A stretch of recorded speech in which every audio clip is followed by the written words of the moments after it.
The Heroic Couplet. The Heroic Couplet was first used in England by Chaucer, who probably derived it from older French verse. Many of his Canterbury tales are related in heroic couplets.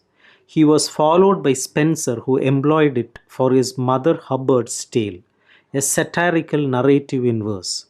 The Elizabethans used it with equal skill in their poetry and drama.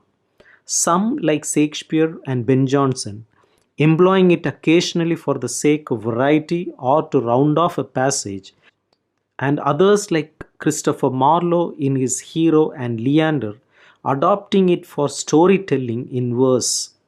Their chief instrument, however, was the 10-syllable unrhymed or blank verse. Milton and the metaphysical poets had little predilection for the couplet.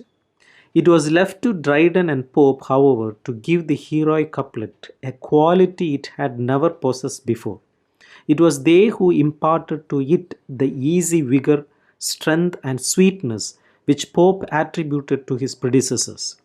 They used it for various compositions: drama, epic, satire, didactic verse. Each of it served with remarkable adaptability.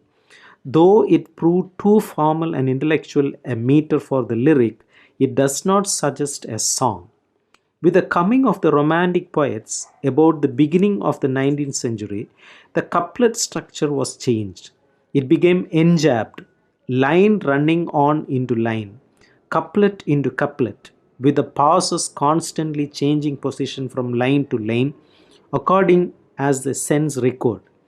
It became, in other words, a verse paragraph, growing far beyond the two-line limit. Metrical variations were also introduced more frequently. The heroic couplet consists of two iambic pentameters rhyming together. Iambic pentameters are lines of 10 syllables. It is called heroic because 10-syllable iambic verse, whether it rhymes or not, is the usual form for epic verse in English, celebrating heroic exploits.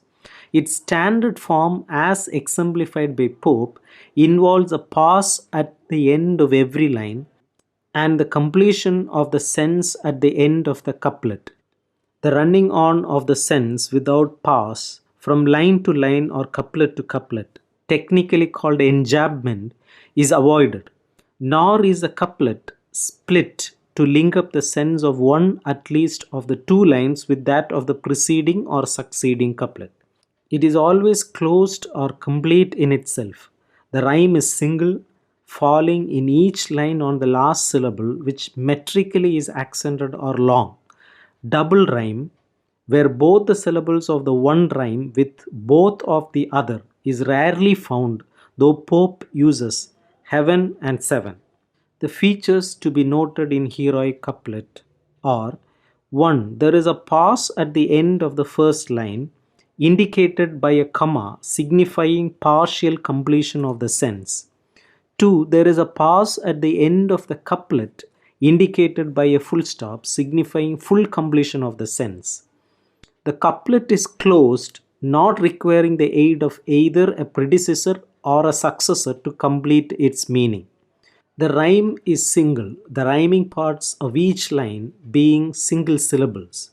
The number of syllables is 10, the odd ones unaccented or short, the even accented or long. The use of the heroic couplet has varied from time to time and from author to author.